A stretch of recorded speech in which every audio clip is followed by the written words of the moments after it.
नमस्कार, मैं डॉक्टर आनंद पांडे हिंदी यूनिवर्सिटी के यूट्यूब चैनल पे आप लोगों का एक बार फिर स्वागत करता हूं। मित्रों, अभी तक अपने प्रीवियस लेक्चर्स में हम लोगों ने स्टोन एज कल्चर में पैलियोलिथिक, मेसोलिथिक और नियोलिथिक कल्चर की चर्चा किया। हमने तीनों कल्चर्स के जो प्राइम साइट्स, चाहे वो इंडिया में हो, चाहे वो आउट ऑफ इंडिया हो, वर्ल्ड परिप्रेक्ष्य में हो, हमने उनकी भी चर्चा किया, उनके बारे में भी जाना और सुना। अब हम लोग आज नियोलिथिक रिवोल्यूशन के बाद, नवपाषाण काल के बाद मानव जब सर्वप्रथम पहली बार धातु युग में प्रवेश करता है, मेटल एज में प्रयोग करता है, मेटल एज में प्रवेश करता है और पहली बार विश्व में मेटल्स का प्रयोग करता है, धातुओं का प्रयोग करता है, उस काल में चलते हैं। और चूंकि मानव ने पहली बार मेटल्स के रूप में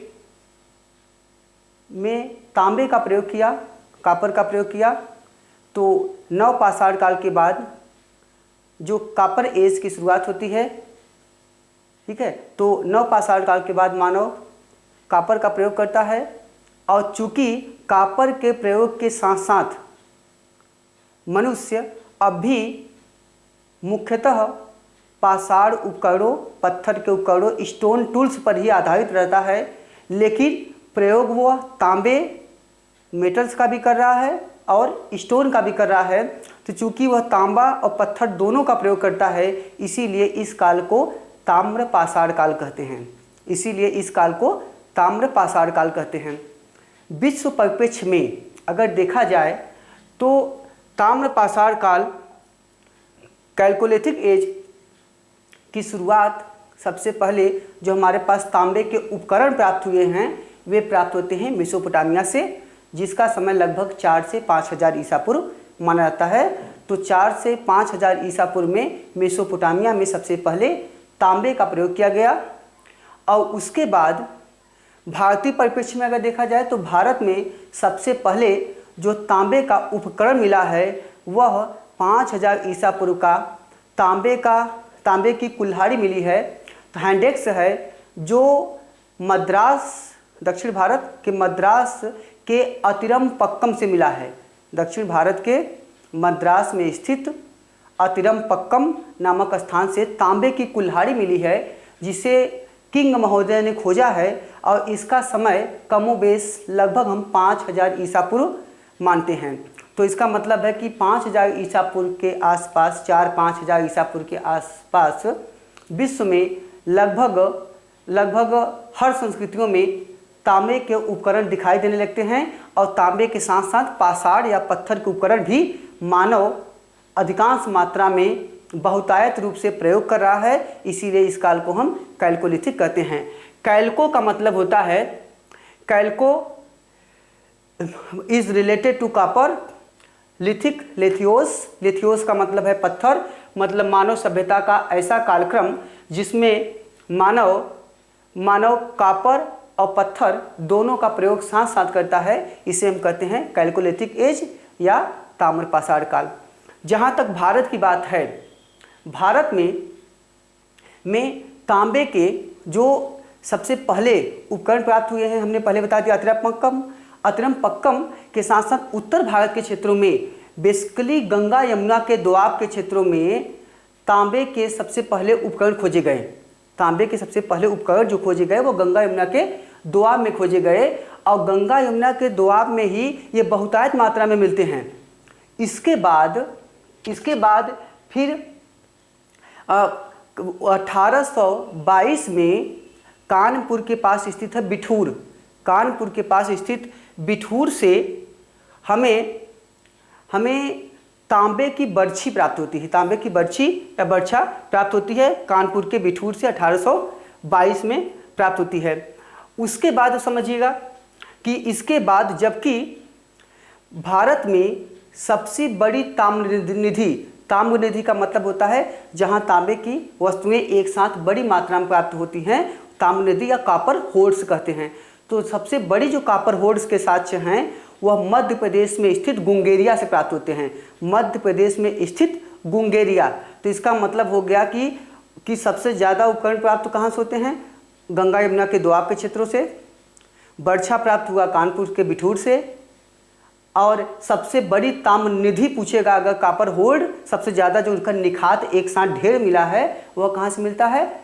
अगर वह पूछा जाएगा तो वह आपका आंसर होगा मध्य प्रदेश में स्थित गुंगेरिया। और अगर पहला उपकरण पूछेगा तांबे का प्राप्त तो आपका आंसर हो जाएगा अतिरमपक्कम से प्राप्त तांबे की कुल्हाड़ी। तो यहाँ तक समझिएगा।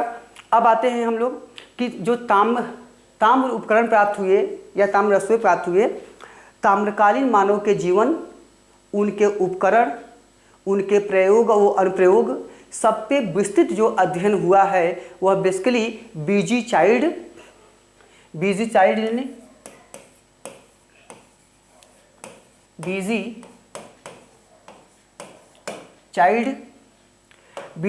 का बुक है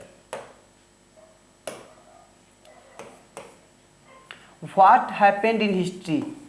व्हाट हैपेंड इन हिस्ट्री, ये बुक है बीजी चाइल्ड की। इस बुक में उन्होंने ताम्रकालीन संस्कृतियों के बारे में विस्तृत अध्ययन किया है, साथ ही साथ तांबे के प्रयोग, उनके अनुप्रयोग और तांबे की उपयोगिता आदि के संदर्भ में विस्तृत उल्लेख किया है। तो यह महत्वपूर्ण ग्रंथ है। दूसरा समझिएगा, इसके बाद जो अन्य महत्वपूर्ण ग्रंथ है वह है आपका बीबी लाल का। ये सब आप याद रखिएगा जो महत्वपूर्ण ग्रंथ हैं जिनसे महत्वपूर्ण साक्ष्य मिलते हैं। बीबी लाल जी का है एक महत्वपूर्ण ग्रंथ कापर होर्ड्स कल्चर।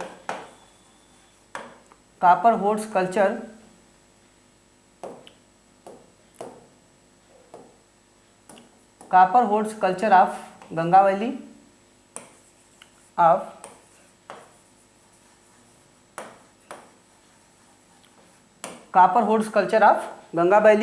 यह महत्वपूर्ण ग्रंथ है। इसके बाद एक अन्य महत्वपूर्ण ग्रंथ है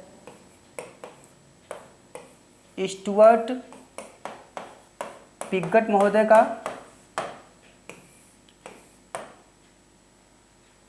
प्री हिस्टोरिक इंडिया। हमने इसकी चर्चा पहले भी किया था।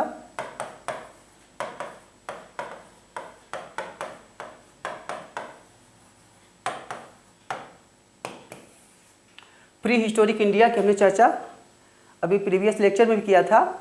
इसमें मैंने आपको एक तथ्य भी बताया था कि प्री हिस्टोरिक जो इंडिया है इसी में ही स्टुअर्ट पिगट महोदय ने इसमें उन्होंने बेसिकली नवपाषाण काल को नियोलिथिक रिवोल्यूशन कहा था और उसके बाद उसे ग्रेन प्रोडक्टिव कल्चर की संज्ञा दिया था और उसके बारे में उन्होंने विस्तृत अध्ययन भी किया था। अब आते हैं, ये तो महत्वपूर्ण ग्रंथ हैं जिनसे आप ताम्रपाषाण कालीन संस्कृतियों के बारे में अध्ययन करते हैं। अब इसके बाद और समझिएगा आप,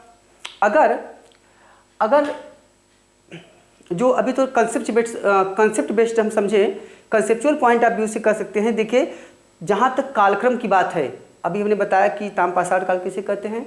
दूसरा हमने बताया कि ताम्रपाषाण काल के बारे में विस्तृत अध्ययन शोध किसने किया है। अब आते हैं ताम्रपाषाण कालीन संस्कृतियों के कालक्रम, क्रोनोलॉजी, इनका टाइम। जहाँ तक टाइम फ्रेज की बात है तो इस संदर्भ में जो कंट्राडिक्शन मिलता है वह यह है, सब बड़ा विरोधाभास है। विरोधाभास कैसा है समझिए कि जितनी भी ताम्रपाषाण कालीन संस्कृतियाँ मिलती हैं उनमें अधिकांश संस्कृतियाँ मतलब विभिन्न केंद्रों से जो वस्तुएं प्राप्त होती हैं उन केंद्रों के समय क्या हैं। तो जो भी संस्कृतियाँ प्राप्त होती हैं उनमें अधिकांश की तिथि जो है वह लगभग लेटर हड़प्पा एज की है, मतलब हड़प्पा सभ्यता के बाद की मिलती है। तो हड़प्पा सभ्यता को अभी हम मानते हैं कि लगभग हड़प्पा सभ्यता 2500 से 1500 तक सामान्यतः रही, लेकिन उसका जो सुप्रीम या उसका जेनिथ पॉइंट या उसका जो अपेक्स पॉइंट है, जो उसके कल्चरल फीचर्स का जेनिथ पॉइंट है, परिपक्व अवस्था है, क्लाइमेक्स अवस्था है, वह लगभग 2500 से 1700 ईसा पूर्व तक मानी जाती है। 1700 ईसा पूर्व तक आते आते ही लगभग हड़प्पा सभ्यता के नगरीय स्वरूप धीरे धीरे कमजोर होने लगे, धीरे धीरे नष्ट होने लगे, उनमें पतन के तत्व दिखाई देने लगते हैं। और ठीक है, तो मतलब है कि जो हड़प्पा सभ्यता का लेटर फेज है लगभग 2000 के बाद, 1800 बाद, ऐसे मत समझिए, तो उसके बाद ही हमें कापर होर्स के और कापर जो आपका कैलकोलिथिक एज है, इसके ज़्यादातर साइट्स के साक्ष्य मिलते हैं, तिथि मिलती है। जबकि तो इसका मतलब है कि जबकि हड़प्पा सभ्यता एक नगरीय सभ्यता है, हड़प्पा सभ्यता वेल मेंटेन, वेल प्लान्ड है, जबकि हड़प्पा सभ्यता के बाद अगर ताम्रकालीन संस्कृतियाँ आती हैं, लेकिन उनके रहन सहन की पद्धति जो है वो हड़प्पा की अपेक्षाकृत बहुत कमज़ोर है। हड़प्पा की अपेक्षाकृत इनका विकास उतना नहीं हुआ है, क्योंकि हड़प्पा सभ्यता जहाँ नगरी है, ताम पाषाण काल संस्कृतियाँ ज़्यादा से ज़्यादा अधिकांशतः का पूरी ये जो हैं ये बस्तियों पर आधारित हैं, ग्राम्य संस्कृति हैं, और इनमें अभी नवपाषाण काल के बाद का ही हम परिप्रेक्ष्य देखते हैं, जबकि हड़प्पा काल बिल्कुल समुन्नत है, वह पूरी तरह से वेल प्लान्ड है, ठीक है, सुनियोजित है, सिस्टमेटिक पैटर्न पर वह बनाया गया है। तो इस आधार पर यह बहुत बड़ा कंट्राडिक्शन है। जबकि अगर तकनीकी पक्ष देखें, उनके मतलब कैलकोलिथिक एज के ताम पाषाणकालीन संस्कृतियों के तकनीकी पक्ष को देखें, उनके रहन सहन की पद्धति को देखें, उनके ड्यूलिंग सिस्टम को देखें, उनके औजार अस्त्र शस्त्र जो उन्होंने प्रयोग किया, जो बनाया, उसको देखें, उनका जो टाउन प्लानिंग सिस्टम था अगर उसको देखें, तो उस आधार पे तकनीकी रूप से ये हड़प्पा सभ्यता से बहुत पीछे लगते हैं। तो तकनीकी रूप से ऐसा लगता है कि ये लोग हड़प्पा सभ्यता के पहले आए थे, जबकि समय ज़्यादातर अधिकांश क्षेत्रों का हड़प्पा सभ्यता के बाद मिलता है। तो अभी तक इसमें बहुत कंट्राडिक्शन है। भविष्य की खुदाइयों में हमें हो सकता है अन्य महत्वपूर्ण जानकारी प्राप्त हो, तो हम बता सकते हैं कि हड़प्पा सभ्यता कब की रही है। हो सकता है कि इसके पहले ताम्रकाल आ गया हो। ओवरऑल वैसे भी एक तकनीक है कि जो ताम्र पाषाण है, समझिएगा, ताम्रकाल के बाद, तांबे के बाद कांसे का प्रयोग शुरू हुआ, और हड़प्पा सभ्यता मुख्यतः कांस्यकालीन सभ्यता है। कांसा जो होता है उसमें तांबा और टिन दोनों मिला के बनाया जाता है। तांबा अगर कभी आपसे क्वेश्चन पूछ ले, समझिए कि कांस या ब्रांज, कांस में तांबा और टिन का प्रपर्सन अनुपात कितना है, रेशियो कितना है, तो यह है आपका 4.1। इसमें कापर जो होता है आपका, ठीक, कापर जो होता है वो 4 होता है, और जो टिन होता है वो 1 होता है।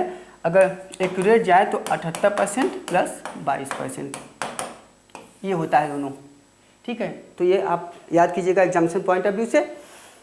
इस देखिए तो समझ गए हैं कि अभी भी इसमें बहुत सारा कंट्राडिक्शन है, मूड पॉइंटेड है, विवादित विषय हैं। तो अभी हम इसको छोड़ते हैं, फिर आगे बढ़ते हैं। तो आप इतना जान लीजिएगा कि तकनीकी रूप से ताम्र पाषाण काल हड़प्पा सभ्यता के पूर्व की लगती है, प्री हड़प्पन साइट की तरह लगती है, जबकि अधिकांश क्षेत्रों के जो डेटिंग सिस्टम मिला है, कालक्रम मिला है, वो हड़प्पा सभ्यता के बाद की मिलती है। आगे आइए, अगर प्रमुख विशेषता देखें और प्रमुख साइट्स देखें, ताम्र पाषाण काल का जो विस्तार, ताम्र पाषाण काल का विस्तार किन किन क्षेत्रों में हुआ, तो आपको हमने पहले चर्चा किया कि आपको पाषाणकालीन संस्कृतियों में, चाहे वो पैलियोलिथिक हो, चाहे वो लोअर पैलियोलिथिक हो, चाहे मिडिल पैलियोलिथिक हो, चाहे अपर पैलियोलिथिक हो, चाहे मेसो हो या नियोलिथिक हो, सब के साइट्स अलग अलग याद करना है। कौन क्षेत्र कहाँ का है आपको एक्यूरेट याद होना चाहिए। जैसे पूछेगा बुर्जोहोम कहाँ का क्षेत्र है, किस काल का क्षेत्र है, नवदाटोली किस काल का क्षेत्र है, गणेश्वर किस काल का क्षेत्र है। तो हमें एक एक पर्टिकुलर जो साइट्स हैं, आर्कियोलॉजिकल साइट्स हैं, उनके बारे में जानकारी होनी चाहिए, वो किस प्रदेश में स्थित हैं और किस काल की संस्कृति के अवशेष मिलते हैं। फिर कुछ ऐसे क्षेत्र जहाँ से 2-3 काल के संस्कृतियों के या सभी काल के संस्कृतियों के साक्ष्य मिलते हैं उनके बारे में विस्तृत जानकारी रखना है। जैसे बेलन घाटी का क्षेत्र हो गया, चौपानी मांडो का क्षेत्र हो गया, दायमाबाद का क्षेत्र हो गया। तो हम जगह जगह पे आपको इनके जो मुख्य एट्रीब्यूट्स होंगे, जो इनके मेन फीचर्स होंगे, उनके बारे में फिर चर्चा करेंगे। अब हम सबसे पहले आते हैं, अगर एक्सटेंशन ऑफ कैलकोलिथिक कल्चर को देखा जाए तो हमें पास जो प्रमुख साक्ष्य मिलते हैं वो कहाँ से मिलते हैं। अब देखिए, थोड़ा सा मैप से देखिए, आपका कंसेप्ट और क्लियर हो जाएगा। ये देखिए है आपका है कैलकोलिथिक साइट्स। कैलकोलिथिक साइट्स में बेसिकली जो इनके साक्ष्य मिले हैं वह उत्तर प्रदेश, मध्य प्रदेश, गुजरात, राजस्थान, महाराष्ट्र से प्रमुख रूप से इसके हमें पास साक्ष्य प्राप्त होते हैं। अब इसके बाद समझिएगा, यहाँ से इनमें सबसे जो महत्वपूर्ण क्षेत्र है उनमें से आपको क्वेश्चन कैसे हो सकते हैं, जैसे पूछ सकता है कि नवदा टोली कहाँ पे स्थित है या किस काल का साक्ष्य मिलता है। जैसे पूछ सकता है जोरवे संस्कृति से किस काल के साक्ष्य मिलते हैं, या पूछ सकता है साई पाई कहाँ पे स्थित है या किस काल का साक्ष्य है। इमली डीह, फैरा डीह यह कहाँ का क्षेत्र है। तो आपको ऐसे ही छोटे छोटे क्वेश्चन यहाँ से बनेंगे। फिर इनमें पूछेगा इन साइट्स की महत्वपूर्ण विशेषता क्या है, तो हम उस पॉइंट ऑफ व्यू से देखते हैं। समझिएगा कि यहाँ पे अगर सबसे पहले देखा जाए कैलकोलिथिक साइट्स में उत्तर प्रदेश के क्षेत्रों में, तो उत्तर प्रदेश के क्षेत्रों में समझिएगा एक तो महत्वपूर्ण क्षेत्र है इसका कोल्डी हवा। कोल्डी हवा से हमने पहले चर्चा किया था, कोल्डी हवा से 6000 BC ईसा पूर्व के चावल का साक्ष्य मिलता है। लेकिन अब भारत में पहले हम प्राचीनतम मानते थे, अब प्राचीनतम नहीं है, क्योंकि इससे भी ज़्यादा प्राचीनतम साक्ष्य कहाँ से प्राप्त हो गया है, संत कबीर नगर, उत्तर प्रदेश में स्थित संत कबीर नगर जिसका नाम है जगदीशपुर, वहाँ से हमारे पास 8000 ईसा पूर्व के चावल के साक्ष्य प्राप्त हो गए हैं। तो प्राचीनतम स्रोत अब वो हो गया। ठीक है, इसी तरह जंगली धान अगर पूछेगा तो आंसर हो जाएगा उत्तर प्रदेश के इलाहाबाद के जमुना पार क्षेत्र में चौपानी मांडो से प्राप्त हुआ है। अब समझिएगा, एक तो आपका क्षेत्र कहाँ से हो गया, कोल्डी हवा। तो कोल्डी हवा उत्तर प्रदेश में स्थित है। इसके बाद कौन क्षेत्र हुआ, साई पाई इटावा के पास है। इमली डीह, फैरा डीह, सकतपुर। सकतपुर का क्षेत्र इसलिए महत्वपूर्ण है कि सकतपुर का जो क्षेत्र है यह सहारनपुर में पड़ता है और यह नवीनतम ताम्र प्रासादिक स्थल है। नवीनतम स्थल, सबसे नवीन खोजा गया स्थल ताम्र प्रासादिक स्थल है आपका। और उत्तर प्रदेश में ही एक जगह और है, लाल किला, पश्चिमी उत्तर प्रदेश में स्थित है। लाल किला फोर्ट नहीं है, लाल किला जगह है। ठीक है, लाल किला यह भी एक महत्वपूर्ण आपका क्षेत्र है।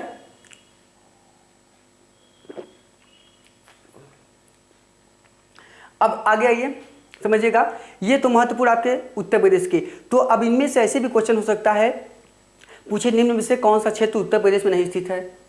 ठीक है, तो एक क्वेश्चन। अब एक ये हो गया। दूसरा देखिए, साइट्स को आप अच्छी तरह याद कीजिएगा क्योंकि सबसे ज़्यादा क्वेश्चन आपके यहीं से होंगे। उसके बाद आ जाइए आप मध्य प्रदेश। मध्य प्रदेश का जो क्षेत्र है यहाँ पे समझिएगा, मध्य प्रदेश के क्षेत्र में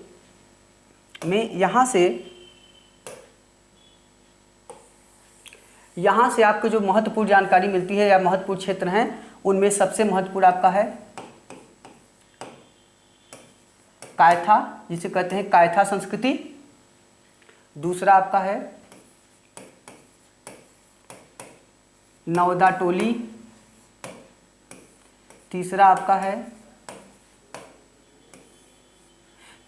है एरण। तो ये आपके मध्य और मालवा ये मध्य प्रदेश के महत्वपूर्ण क्षेत्र हैं। इनमें देखिएगा, अब इनमें क्वेश्चन कैसे बन सकते हैं। इनमें से सबसे महत्वपूर्ण समझिएगा कि अभी हम इसकी ताम्र प्रासाद काल की विशेषता बताएंगे, जो जिसमें अग्रग्रेड करके जिसमें सभी का एक साथ हम बता देंगे सामान्यीकरण के आधार पे, लेकिन जो अभी अपवादात्मक या महत्वपूर्ण चीज़ें जो अभी प्राप्त हुई हैं हम उनकी चर्चा कर लेते हैं। यहाँ से समझिएगा, मालवा, जो मालवा संस्कृति है या जो मालवा का क्षेत्र है, यहाँ से हमारे पास ताम्रपाषाण कालिक अनेक साक्ष्य तो प्राप्त होते हैं। सबसे महत्वपूर्ण है कि पूरे ताम्रपाषाण काल के सर्वोत्तम सबसे अच्छी किस्म के जो मृदभांड मिले हैं वो मालवा के हैं। तो यहाँ क्या आंसर पहला हो जाएगा आपका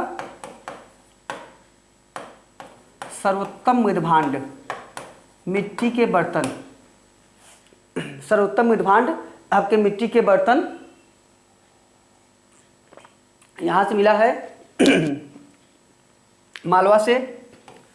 कायथा, कायथा की क्या विशेषता है?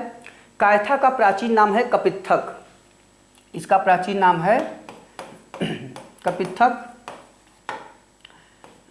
कपित्थक जो है यह वराह मिहिर गुप्तकालीन महान गणितज्ञ, तो वराह मिहिर जो हैं और खगोल शास्त्री, इनकी जन्मस्थली है आपका कपित्थक। तो कायथा इसलिए महत्वपूर्ण है क्योंकि वराह मिहिर की जन्मस्थली है।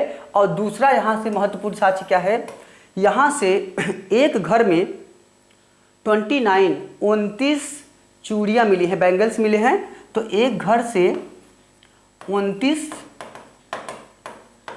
चूड़ियाँ प्राप्त होती हैं। ये क्वेश्चन पूछा जाएगा कि कहाँ से 29 चूड़ियाँ एक साथ प्राप्त हुई हैं, बैंगल्स प्राप्त हुई हैं तांबे की, ये हुई है कायथा से। अगला ये नवदा टोली।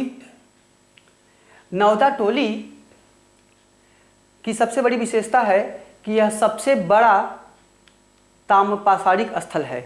तो पहला है आपका सर्वाधिक विस्तृत स्थल, नवदा टोली सबसे बड़ा ताम्रपाषाणकालिक स्थल। दूसरा, यहाँ से सर्वाधिक मात्रा में अन्न मिले हैं। यहाँ से सर्वाधिक मात्रा में अन्न के साथ मिलते हैं, ग्रेन।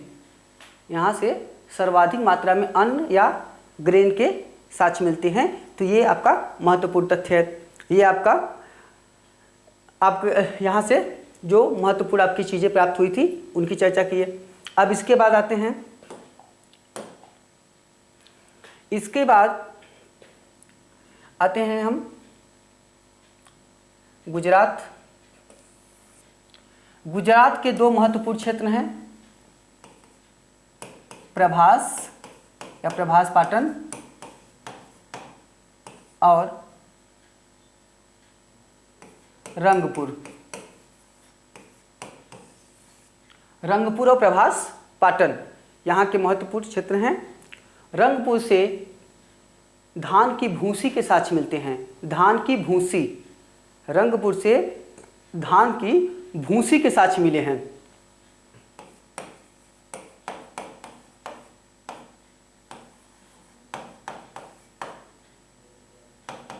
धान की भूसी के साक्ष्य मिलते हैं।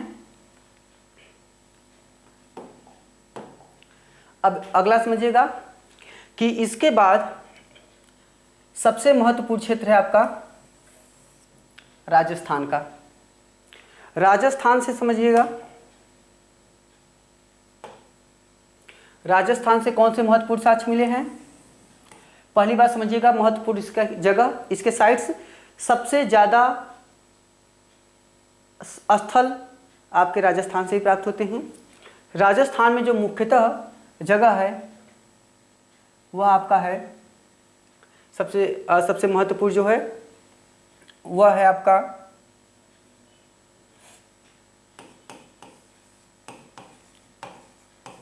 गणेश्वर,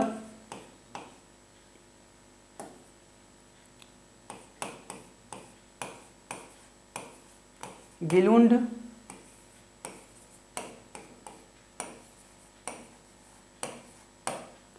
जोधपुर, आहार,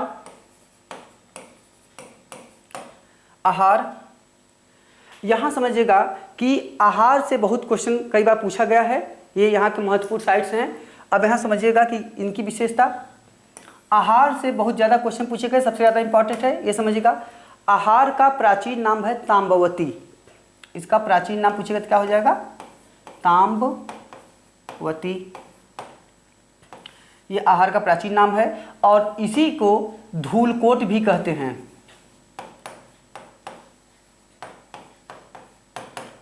इसी को धूलकोट भी कहते हैं आहार से।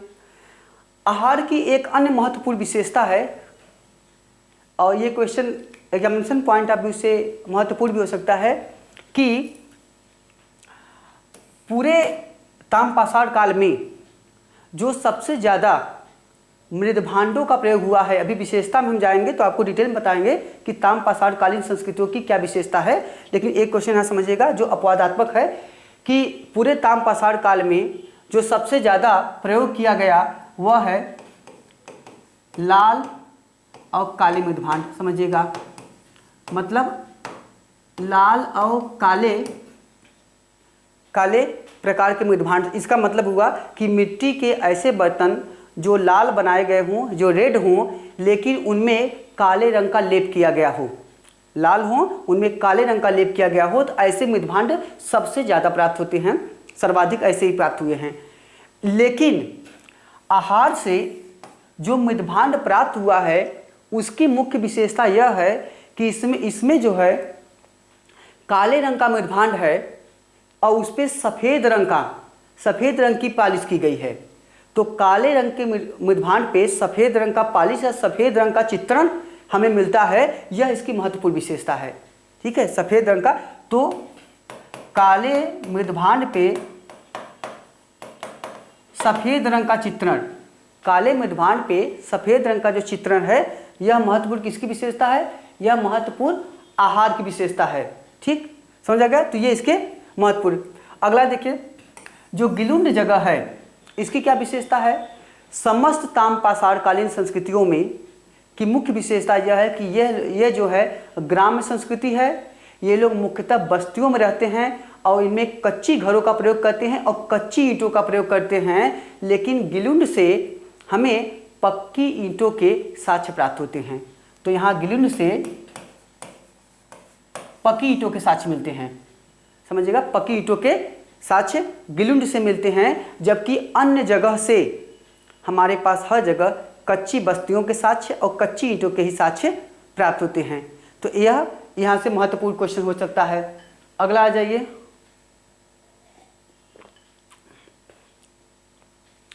अब अगला आ जाइए महाराष्ट्र।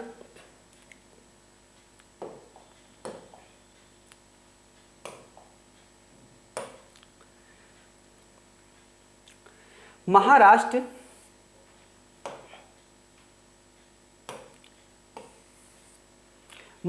क्षेत्र में कौन कौन से महत्वपूर्ण केंद्र है। पहला है आपका जोरवे संस्कृति, जोरवे का क्षेत्र, जोरवे संस्कृति इसे कहते हैं जोरवे संस्कृति।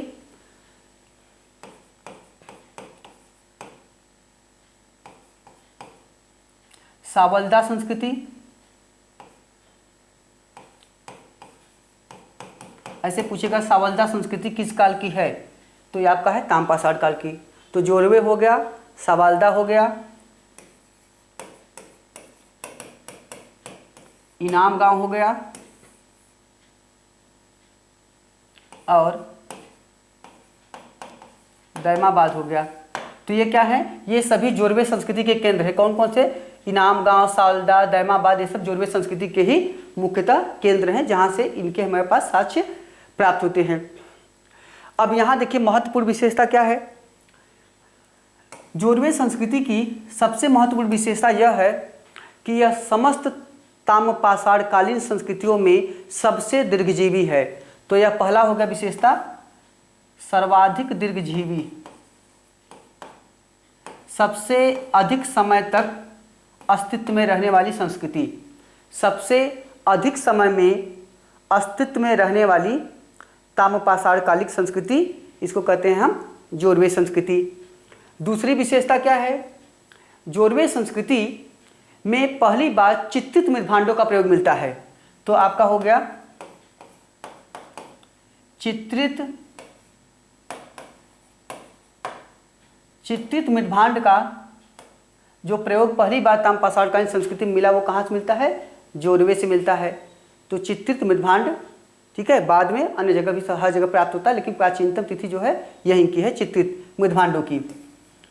ठीक है, इसके बाद जोरवे संस्कृति की एक अन्य महत्वपूर्ण खासियत ये है कि जहाँ पे ताम्रपाषाणकालीन जो हमारे पास कब्र मिलते हैं, जो ह्यूमन स्केलेटन मिलते हैं, उनको दफनाने को जो बरियल सिस्टम मिलता है, उनमें यहाँ पर एक अपवाद मिलता है कि ये लोग जो जोरवे संस्कृति के लोग हैं, ये लोग अपने मृतकों को अपने घर के अंदर ही दफनाते हैं, सामान्यतः आंगन में या अन्य जगहों पे, लेकिन सामान्यतः आंगन में या अपने घर के आंगन में ये लोग दफनाए हैं। तो अपने घर के अंदर ही सामान्यतः मृतकों को दफनाते थे, मृतकों को घर के अंदर ही दफनाने के हमारे पास साक्ष्य प्राप्त होते हैं। ठीक,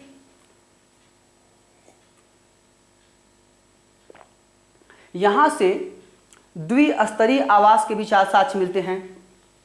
यहां से द्विस्तरीय आवास के भी साक्ष्य मिलते हैं, समझिएगा। यहां से द्विस्तरीय आवास के भी साक्ष्य मिलते हैं। तो ये तो महत्वपूर्ण हो गया। दायमाबाद देखते हैं। दायमाबाद की महत्वपूर्ण विशेषता क्या है? दायमाबाद मैंने चर्चा किया था, यह प्रवरा नदी पे है। कुछ विद्वान मानते हैं कि दायमाबाद तक हड़प्पा सभ्यता का विस्तार था। तो ये प्राक हड़प्पाई स्थल भी है, प्री हड़प्पन साइट्स, क्योंकि हड़प्पा काल से पहले से भी यह विद्यमान है। दायमाबाद से जो हमारे पास बस्ती का साक्ष्य मिला है वह ताम्रपाषाणकालीन सबसे बड़ी बस्ती है। तो ताम्रपाषाणकालीन सबसे बड़ी बस्ती के साक्ष्य मिलते हैं।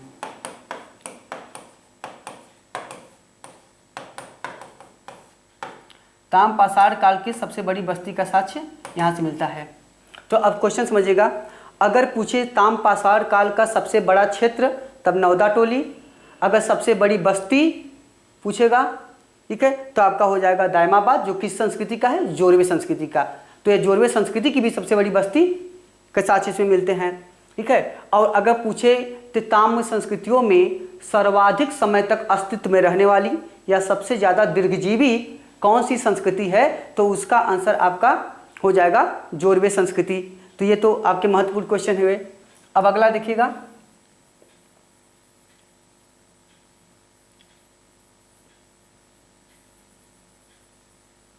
यहाँ पे एक अन्य जो महत्वपूर्ण क्षेत्र है वो आपका है इनाम गांव। इनाम गांव मैंने पहले भी चर्चा किया था। इनाम गांव से मातृ देवी की मूर्ति मिली है। ठीक है, इनाम गांव से मातृ देवी की मूर्ति मिली है। और हमने चर्चा किया था कि इनाम गांव के साथ साथ नवदा टोली से भी मिली है। इनाम गांव के साथ साथ नवदा टोली से भी मातृ देवी की मूर्ति प्राप्त होती है। लेकिन यह दोनों क्षेत्र समझिएगा, इनाम गांव से मातृ देवी की मूर्ति मिली है और इनाम गांव के साथ साथ नवदा टोली से भी मिलती है, नवदा टोली। लेकिन नवदा टोली कहाँ है? मध्य प्रदेश में है। इनाम गांव कहाँ है? महाराष्ट्र में है। ठीक है, तो दोनों क्षेत्रों से मातृ देवी की मूर्ति मिलती है और दोनों ताम्रपाषाण कालिक क्षेत्र हैं। ठीक, जबकि अगर अपर पैलियोलिथिक पूछेगा तो आपका आंसर हो जाएगा बेलन घाटी के क्षेत्र में स्थित लोहंदा नाले से उच्च पूर्व पाषाण काल में हड्डी की मातृ देवी की मूर्ति मिली है। ठीक, अगर हड़प्पा काल पूछेगा तो आंसर हो जाएगा बलूचिस्तान। हड़प्पा सभ्यता में बलूचिस्तान से मातृ देवी की मूर्ति के साक्ष्य मिलते हैं। और इसी तरह विश्व परिप्रेक्ष्य में सबसे पहला पूछेगा तो आपका आंसर हो जाएगा ऑस्ट्रेलिया। तो ये समझिएगा, तो इनाम गांव से पहला तो मातृ देवी की मूर्ति के साक्ष्य हो गए। दूसरा समझिएगा, इनाम गांव से अग्निकुंड के भी साक्ष्य मिलते हैं। इनाम गांव से अग्निकुंड के भी साक्ष्य मिलते हैं।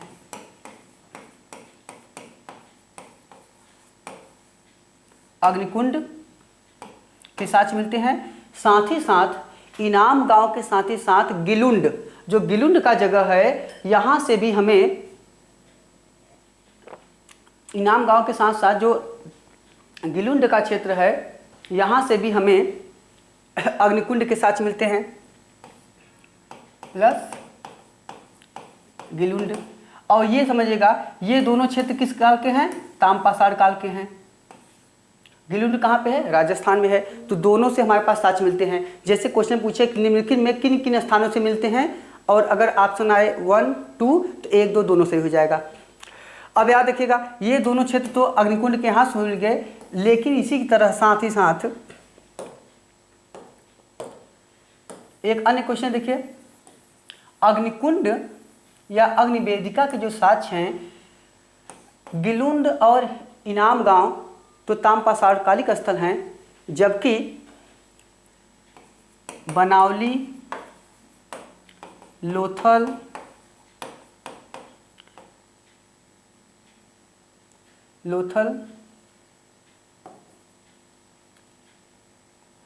बनावली, लोथल,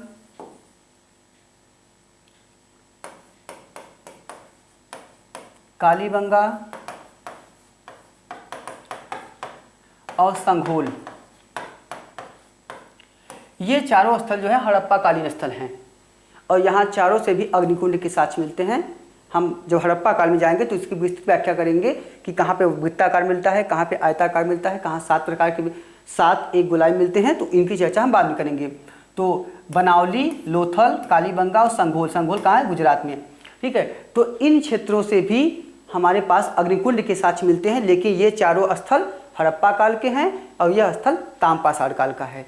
तो आंसर में समझिएगा कि अगर सबको मिला के पूछ दे और पूछ दे कि निम्नलिखित किन किन स्थानों से अग्निकुंड के साक्ष्य मिले हैं, तो जितने भी रहेंगे तो उनमें से अगर 4 है तो इनमें से सभी हो सकता है। लेकिन अगर काल पूछ ले कि निम्नलिखित में से किस हड़प्पाई स्थल से मिला है, तो ये आंसर होंगे। किस ताम्र पाषाणिक स्थल से मिला है, तो आपका आंसर ये हो जाएगा। तो ये आपके इसके महत्वपूर्ण विशेषता है। ठीक है, अब अगला आइए।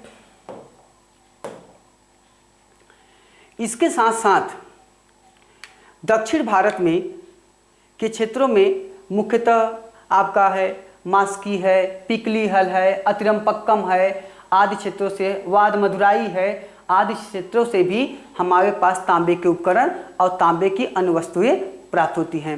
तो विस्तार की दृष्टि से ये आपके महत्वपूर्ण क्षेत्र हैं जिनका विस्तार हुआ है। इसमें से अब यहाँ आइए, अब कुछ महत्वपूर्ण, एक दैमाबाद का एक क्वेश्चन आप नोट कर सकते हैं। दैमाबाद से गणेश पूजा के साक्ष्य मिलते हैं, गणेश पूजा के साक्ष्य मिलते हैं। साथ ही साथ दैमाबाद से एक महत्वपूर्ण है रथ हाँकता हुआ व्यक्ति, इसके भी साक्ष्य मिलते हैं।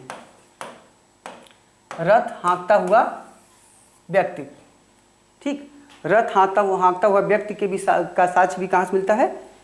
आपका दैमाबाद से। ये तो आपके महत्वपूर्ण साइट्स हुए।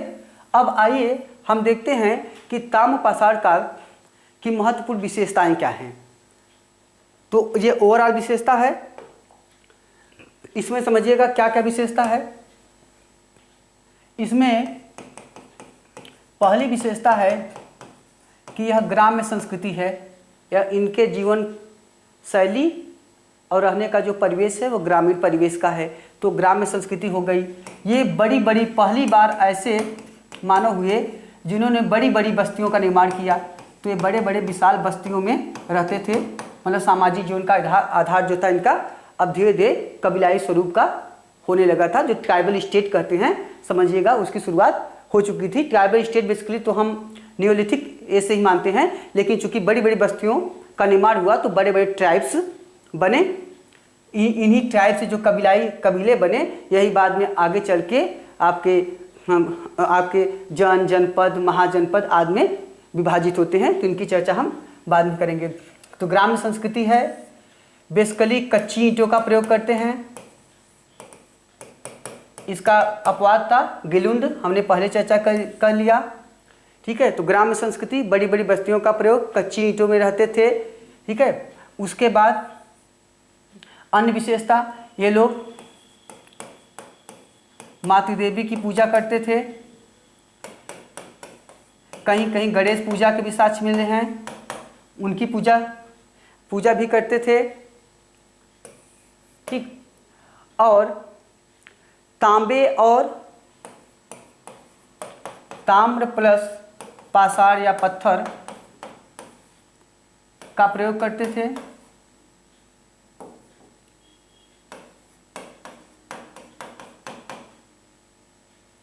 ठीक, ये जो है इनकी आपकी मुख्य विशेषता है, जिसे हम कहते हैं ताम्र पाषाण काल। तो ठीक है, तो ये तो इनकी विशेषता हो गई। अब समझिएगा कि ताम्र संस्कृतियों का पतन कैसे हुआ। प्रायः यह माना जाता है, क्योंकि अभी भी जैसे हम ये नहीं बता सकते कि हड़प्पा सभ्यता का पतन क्यों हुआ या कैसे हुआ, या कोई उसका एक सर्वमान्य कारण बताइए कि हड़प्पा सभ्यता का पतन हो गया, तो हम नहीं बता पाते हैं। हम ये कहते हैं, कुछ लोग कहते हैं कि नगरों का धीरे धीरे क्रमिक पतन हुआ, जिसका मुख्य कारण हो सकता है बाढ़। कुछ लोग कहते हैं भूतात्विक परिवर्तन हुआ। कुछ लोग कहते हैं अर्थव्यवस्था के कारण ऐसा पतन हुआ। कुछ प्रशासनिक दुर्व्यवस्था को मानते हैं। कुछ उसके बाद आपका भू रासायनिक परिवर्तन की बात करते हैं। कुछ प्राकृतिक परिवेश के कारण कहते हैं। कुछ जल प्लावन, वाटर फॉगिंग को कहते हैं, वाटर लॉगिंग कहते हैं। तो कुल मिला के बहुत सारे इसके कारण हो सकते हैं। तो वैसे ही माना जाता है कि ताम्र पाषाण कालिक संस्कृतियाँ का भी पतन जो हुआ होगा, अनेक कारणों के फलस्वरूप ही हुआ होगा, लेकिन इसमें मूल कारण वर्षा न होना रहा होगा। तो अभी भी हम सर्वमान्य रूप से मानते हैं कि वर्षा न होना ही ताम्र पाषाण कालीन संस्कृतियों के पतन का मुख्य कारण रहा होगा। तो ये तो आपके ताम्र पाषाण कालीन संस्कृतियों की मुख्य विशेषता है। और अब हम चलते हैं, इसके बाद एक और आपका टॉपिक बचा है महापाषाण काल, उसको देख लेते हैं। महापाषाण काल या मेगालिथिक कल्चर, महापाषाण काल या मेगालिथिक कल्चर।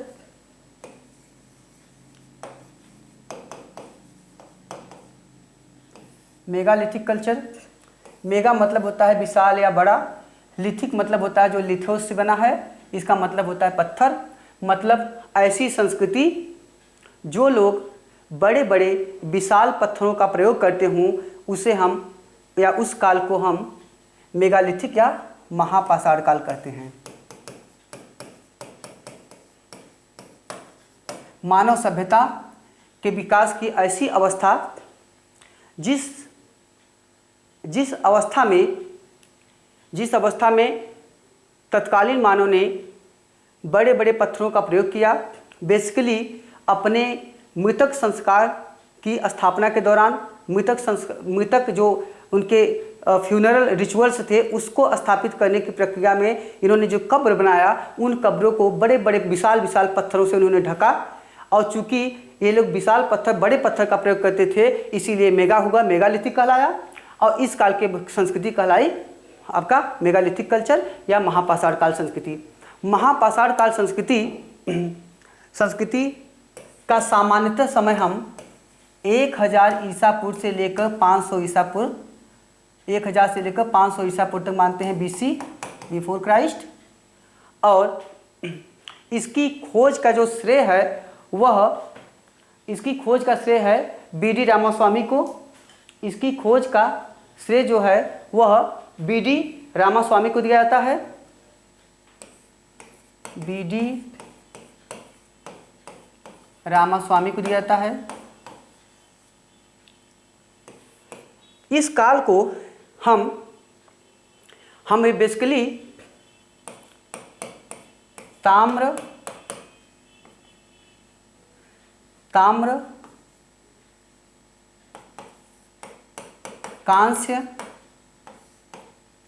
कांस्य और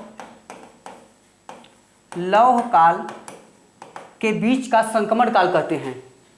तो महापाषाणिक संस्कृति ताम्र कांस्य और लौह काल के बीच के एक संक्रमण काल को दर्शाता है।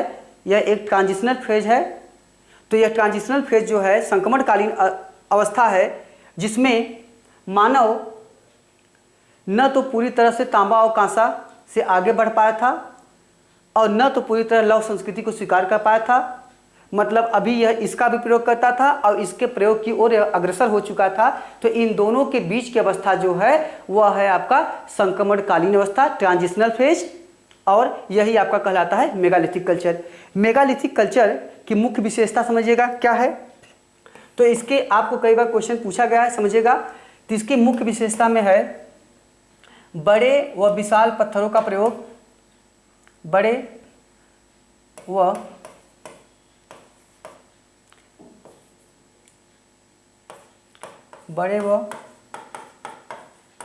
विशाल पत्थरों का प्रयोग,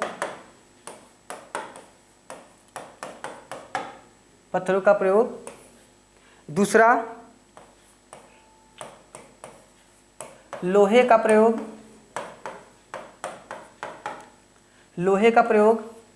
एक यहाँ पे क्वेश्चन समझिएगा, एक महत्वपूर्ण तथ्य है कि जहाँ उत्तर भारत में नवपाषाण काल के बाद, ये महत्वपूर्ण तथ्य है, जहाँ उत्तर भारत में नवपाषाण काल के बाद ताम्रपाषाण काल की शुरुआत होती है, वहीं दक्षिण भारत में नवपाषाण काल के बाद लौह संस्कृतियों की शुरुआत होती है। तो मतलब महापाषाण काल की एक महत्वपूर्ण विशेषता है कि ये लोग बड़े बड़े पत्थर का प्रयोग किए, साथ ही साथ सबसे बड़ी खासियत थी कि ये लोग लोहे का प्रयोग किए। तो अगर पूछे कि मेगालिथिक कल्चर की निम्न में क्या विशेषता है या क्या नहीं है, तो याद रखिएगा कि इसमें लोहे का प्रयोग किया जाता था।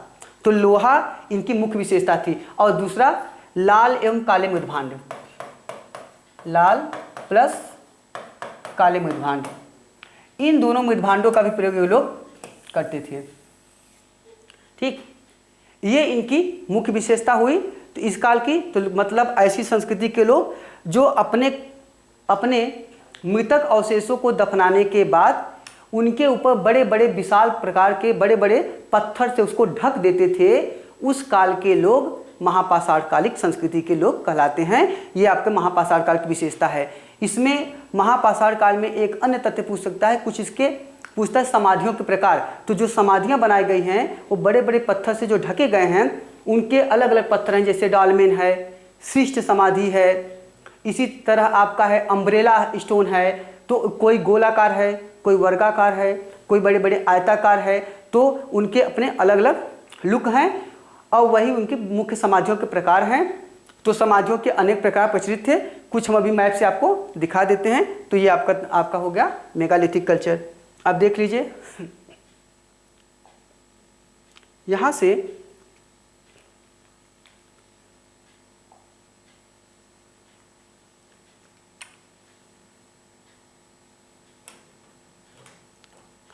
से अभी हम आपको मैप के थ्रू उसकी चर्चा करते हैं। तो अभी तक हमने ताम्रपाषाण काल संस्कृति की चर्चा किया, मेगालिथिक कल्चर की चर्चा किया, और इसके बाद चलिए अब हम आपको अगले क्लास में दिखाएंगे। ठीक है, यहीं तक, धन्यवाद।